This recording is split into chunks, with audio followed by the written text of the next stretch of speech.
we just wanted to understand, and I think engineer put it very, very correctly, the variation between the different groups that are made of you people, the structure, because this is an association, but what is it?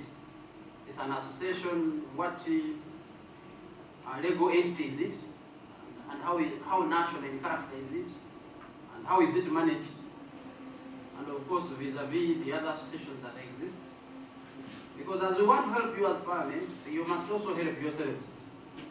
That's the reality. You must also help yourselves such that when solutions are coming, they seem to support for us the interest is the creator. Whoever creates will benefit from the creation. That's the minimum balance. But how we go around it, we need to understand how we can recommend such that we can help you to be able to achieve. Is there another member who has, I'll ask one other last question, but is there another member, or do we listen to the questions first and then we'll have one more round? Do you want to come now or later? We have asked so many questions, I'm not sure whether we are not going to lose.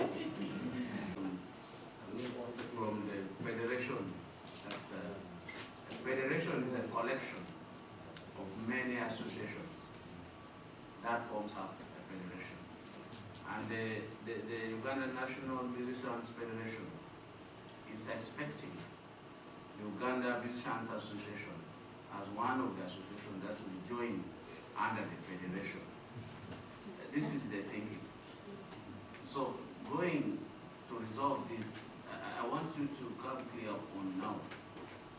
If this is an association and by the rule of your game is that a federation is a collection of many associations. And some people have already formed a federation expecting now you as an association to join them, because I hear there is the Eroopye Association, there is a Bukon Association, there is a Goyoge. These are realities. There is Kirek Association, where I come from. Then there is a one for Kampala Metropolitan Association. So, because we should speak to this, understand it as we move into resolving this. So, how are you going to get out of it that you are now expected to be an association joining a federation? That's the question I want to understand from you, and maybe you speak more clearly. Because I've also not seen, like for the president of football under the National Council for Sports, the federation is for football, and then they have that others are association for boxing, for table tennis, for cricket. So, Mr. President, I think, Chair, you may have to help if we look into the one of music and guide, because we had a bit of problem with the sports, but now it's streamlined in the law which is there. So I'm not very sure of the law which is guiding having a federation and association and all this under music. Thank you. So many young people, so many Ugandans paying taxes, and the responsibility and the duty of us as government to regulate it. And I'll tell you from the other world I belong to, which is sport, is that we had these challenges. We have gone through these challenges and grown to this level.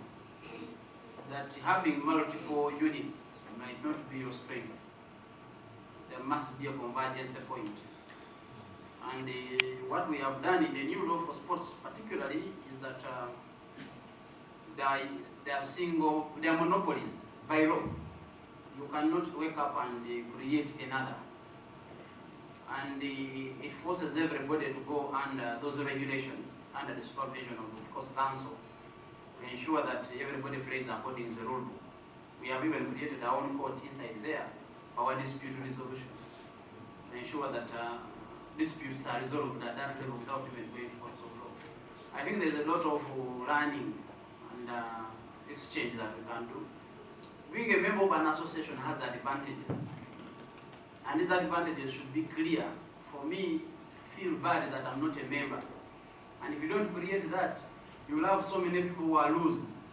Membership to the association, whatever it is, must not be voluntary, it must be something that if you are to operate in this industry, you so need. and I believe that you guys need to sit down as we help you. That's what I mentioned. I need to go into details. What about structures? They are structures. But we have the theory of the egg. I don't know if you know about the theory of the egg. The egg and the chicken, what comes first? So this organization has almost been there before the federation was formed. But it is in goodwill that we need to have this streamlined. But it's good that you've called us. NCF has collected all these associations, and we have domains, 9 domains in the creative sector. And it's a whole value chain. And they all know where they belong. Are you comfortable to tell us the 9 domains? We need these people to understand so that they can really help. Yes. The National Culture Forum takes the 9 domains. We have one for music, which is a very, very big one. We have the performing arts. We have the audio-visual and film. We have the ICT and innovation. We have the books and literary works. Literacy works. The people write books, the authors. We have the visual arts. These people that do crafts. We have the culture and heritage. So the support services where we have the promoters, the bouncers, and the rest. That and then the CMOs, which is the collective societies. So there's a whole understanding of this thing that a collective society like UPRS collects royalties for all the artists. And it is there by law. It is operating. But the only problem is people overlook it because it is not sponsored by anyone. And it is a deliberate move to do that. The structure is there. And our problem is very simple. It is the mindset. FIFA is the head of FIFA. So even if FIFA is doing very well, it cannot be the head of FIFA. Because FIFA is the world. So today we have people that wake up in the morning and they say, me, I am the boss of all these ones. That is why we're getting aggregators, not in Uganda. We have aggregators in South Africa. We have aggregators in Pakistan, aggregators in Russia. I do my songs, they go to Russia, then they come to Uganda. So when the telecom company is talking to you, it is not talking as they're talking about the reality. They're talking about virtual reality. Because these songs, most of them become even orphaned songs. The song goes to Kenya. I'll give you an example of Africa, which has all our songs. The song comes from Kenya, it is sold to a telecom company in Uganda. So when I make my argument, the area of jurisdiction where I have to go is Kenya. And I'm a broke artist. I can never win that case. You have seen the case of Conscience, who has won 600 million. He's a Jamaican, but his structure helps him to fight even if he's not here. So my structure does not help to fight for me. And my country cannot fight for me. Why? Because when they talk to the telecom company is only angry for its earning. It does not care about who Ragati is. What they care about is, we have given you taxes as Uganda, and you have taken me 30%. Also, so you go. Now, the artist takes the 1.8. It is dangerous. That is why you're seeing that we do more shows away from Uganda than in Uganda. Why? Because you'd rather go and sing somewhere where they will appreciate. So what is happening here is when they were breaking the CLBT, you even got shocked when they started shilling by shilling. You realize that the artist who makes the song gets the list. So that means in the near future, the artist will stop to perform. Why? Because the artist doesn't have money to do a show. That is why he's hired by someone. When you're hired by someone, the whole number is full, but you have peanuts. Why? Because the structure in which you're working is not aligned. So if we align it and say that if Airtel is going to use Ragadi's song, where does the negotiation begin? The negotiation begins from me and my studio where I do the song, not Russia, where they have cheap data. Why does it go to Russia? Because in Russia, someone can download everything in Uganda and say, I have a market to sell if you want the music. Most people's music has gone to, they play more music in Zimbabwe of Uganda than Ugandans. Why? Because our language is like the same and no one is complaining. So the reason why the radios will say, for us, if the raggadis don't want the music to play, we'll bring Michael Jackson, who is not complaining. We talked about the 70%. In Nigeria, I have on record, you cannot play more than 17 songs on radio when they are from foreign. It is by law, you cannot. That is why they are promoting theirs. And after promoting theirs, they even they spread it. There are Nigerian people here in Uganda who are promoting Nigerian film and music. For us, we don't promote from there. For what they are doing, they go to the radio station and they say, you know what? We have the new catalog of Davido, we have Burna Boy, please play. Now, they play that music. If you put on, I don't want to speak about one radio station now in Uganda, but because I don't want to start my wars.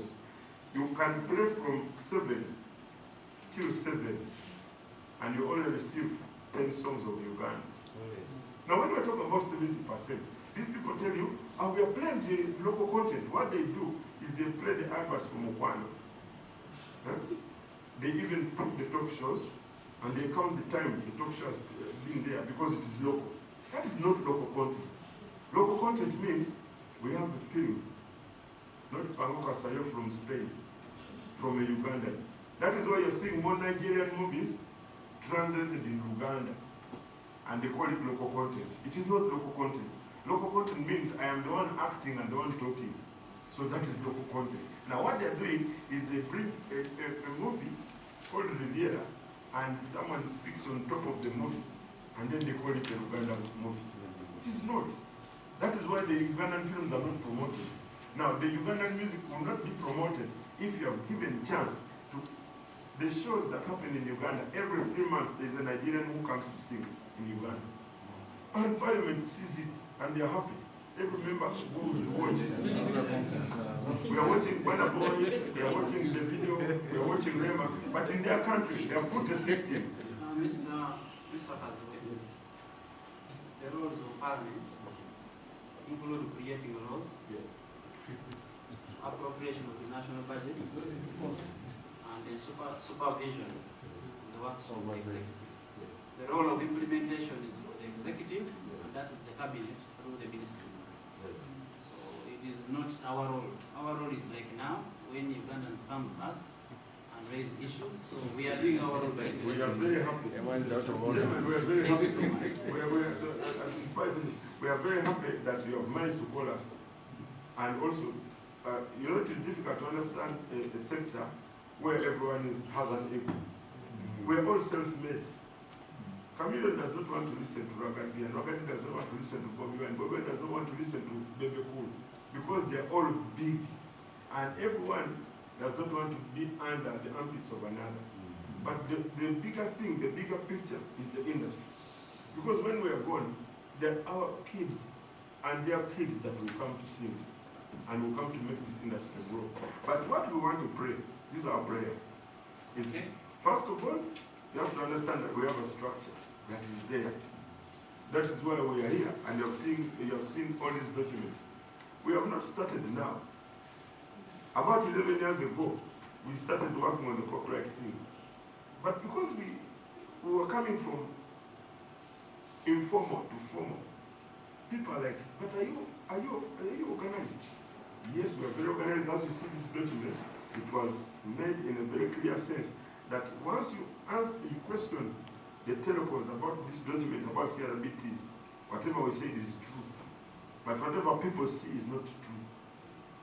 And the reality is, you are the people going to fight for us. Because for us, we are here to make you understand that we are organized to tell you that we know we are not for Kampala.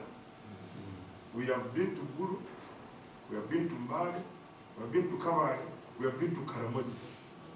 Where people think that there is no organization, there is a group of musicians from Karamoji.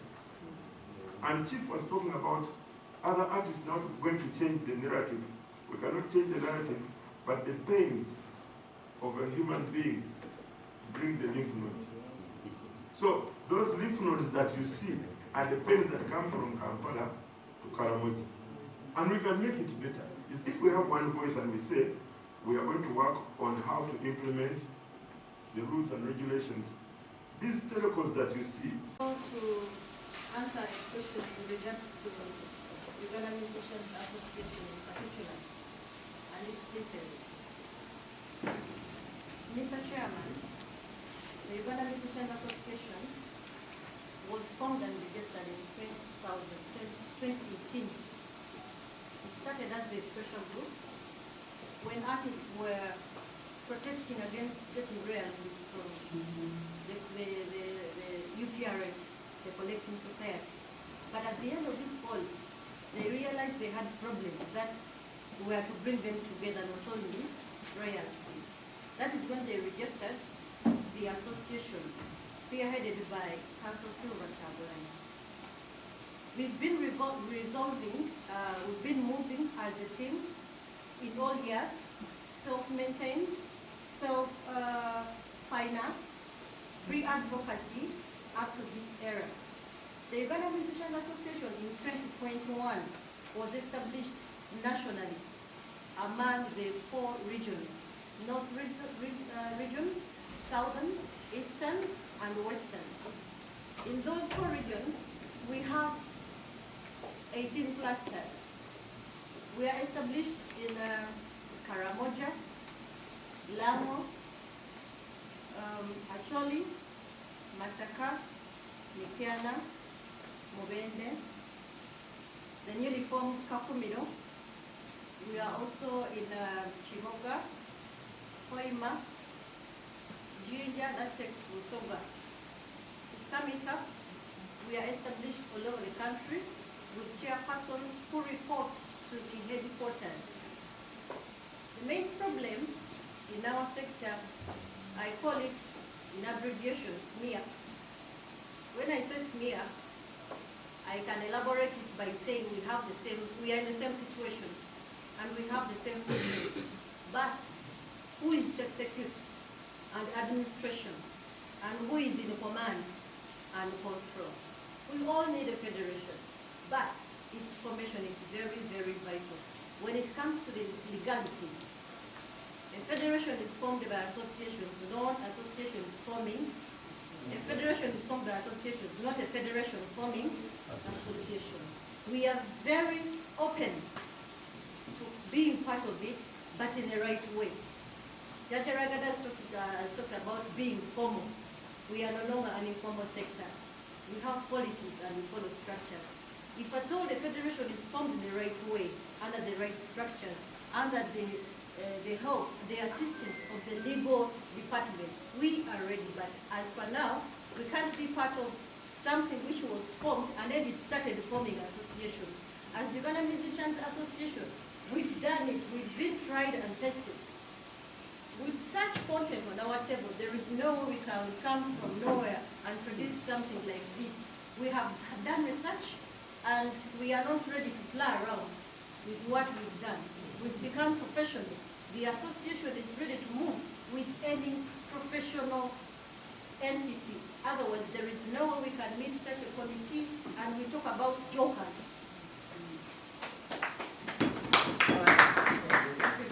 Thank you so much. Let's have the next person. To respond to the question raised by the members, there were several of them, but I would like to start with the issue of the difference between, as I just elaborate a little more on the issue of the UNMF and UMA. I would like to elaborate by giving a little background on how the two started being different entities and why all this is going on.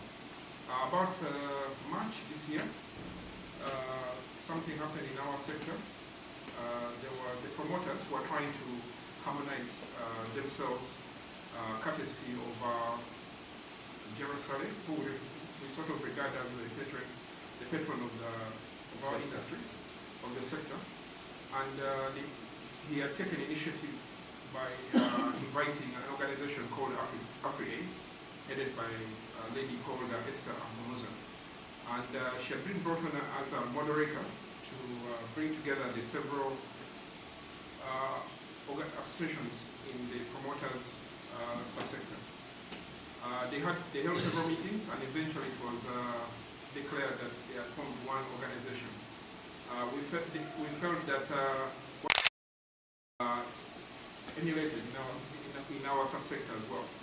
So conversations started happening, and there was talk of a creation of a federation for the music industry. UMA, being the leading institution in the music industry, started engaging individuals, but also individual musicians like Eddy Kenzo also piqued interest in the idea. So conversations took place between the previous moderator, who had been moderating the promoters, at Alua Hotel, also known as Serene, formerly Serene in Butunri. And these discussions were supposed to help to create the process. They were supposed to pave way for the formation of the federation. But along the way, we started disagreeing on principles. For example, Eddy Kenzo, who was leading one of the groups, proposed that all the existing associations should be deregistered and create new associations. In principle, we felt that that goes against the basic principle of federation, because federations, to our understanding, are supposed to be bringing together existing institutions. So we disagreed on that. He also proposed the creation of hundreds of small associations that were not determined by any logical structure. For example, what the chairman mentioned, Kawenpwe Association, Bweyogere Association, there was no logical basis for the structures they were creating. Again, we disagreed on that, and we say that this is just creating, this is just balkanization of associations in our space, and there's no logical basis for creating so many associations. And also too, on the same, UMA already existed with, as my Secretary General explained, we already have structures across the country, divided into the 4 regions and then the sub-regions. And these are fully operational, even in areas as remote as Karamoja. In Karamoja, we have over 200 members, and they are very actively working with government, trying to bring peace in the Karamoja region as we speak. They are working with our patron, General Saleh. So we go specific about the entity. We would like to know the Erebo entity, what kind of entity you have as UMA. UMA is an association limited by guarantee. And members, we have team in front of us, not from charging, so you can... The value chain in the music industry. Previously, there was a focus on the performers, which is the people that you see on stage, who hold the mics. But as the industry grew, the value chain includes songwriters, producers, managers, DJs, all these people. And our focus was that the federation should be about structuring the entire value chain of the music industry. These are things that these other people didn't appreciate. And once we disagreed on this, we held over 50 meetings. These meetings were both supervised by the various entities that are associated with the creative industry, including Operation Wealth Creation, the Ministry of Gender. We had one with the ministers involved, so many, UNCC, NCF, but these meetings didn't yield any fruit. We reached a point where we agreed that there was no need to further proceed on this process of the federation, because our values do not align. So that's the reason why there's the federation and there's UMA. So we decided, as an institution that has already been here for several years and already operating and already running so many issues that we're already advocating for, we will proceed and work with those who are willing to work with us. And that's a little bit of the history of UNMF and UMA and why there's these differences at the moment. There was another question about why we complain after signing agreements with telecoms. Can With the aggregators. I just answer one specific question?